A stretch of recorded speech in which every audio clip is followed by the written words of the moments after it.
So in our last video, we didn't finish the disadvantages of non-verbal. So we'll do them in this session. Then we go to the last part of types of communication, which is visual. So the disadvantages is that non-verbal can easily misinterpreted. Sometimes you smile at someone, it may be misinterpreted to something else, especially when it is used alone. If it is not coupled with maybe oral communication, can easily be misinterpreted and varies across culture. You find that some other cultures may say looking the elderly in direct eye contact is a sign of respect. Others would say it's disrespect. So if you are in another culture, we find that it's a different thing which can lead to misunderstanding and then difficult to express complex ideas. It's very difficult. You cannot explain complex ideas using just nonverbal communication. So it's hard to document or prove. So it's hard to document or prove unless someone was captured on a video, and that is not always the case. So it's hard to document or prove, and difficult to control as it is often unconscious. So there are certain some non-verbal behaviors or actions that people do, which are they have developed them as a behavior, an habit, something they don't control over, and that sometimes can mislead people because you cannot control it. It is more of an habit, you cannot control it. It's less effective in virtual environments. So in virtual environments, like the same video that I'm making, you are not able to see my facial expression. You are not able to see the movement, the gestures that I'm making. You are not seeing any non-verbal from me. So it's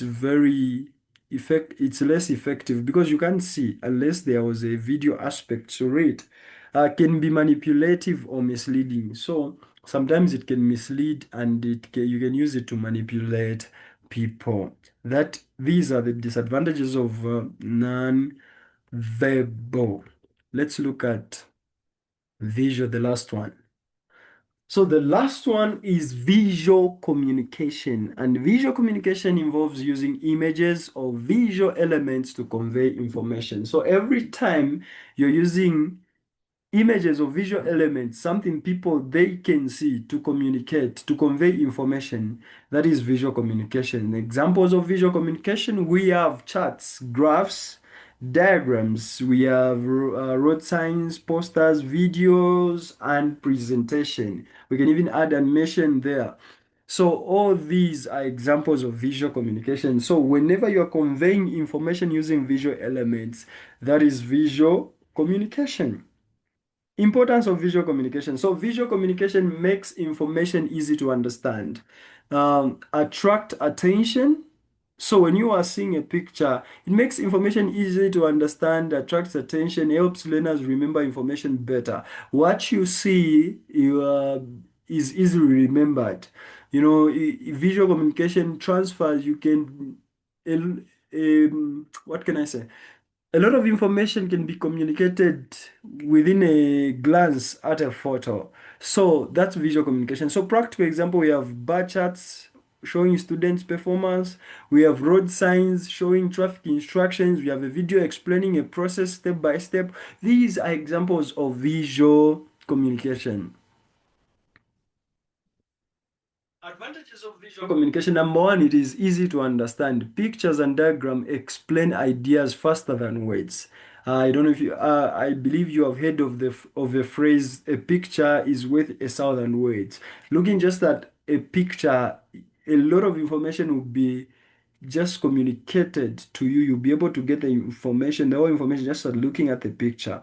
Faster, it's faster. It attracts attention. So visual catch people's interest easily. It improves memory. People remember images more than long text.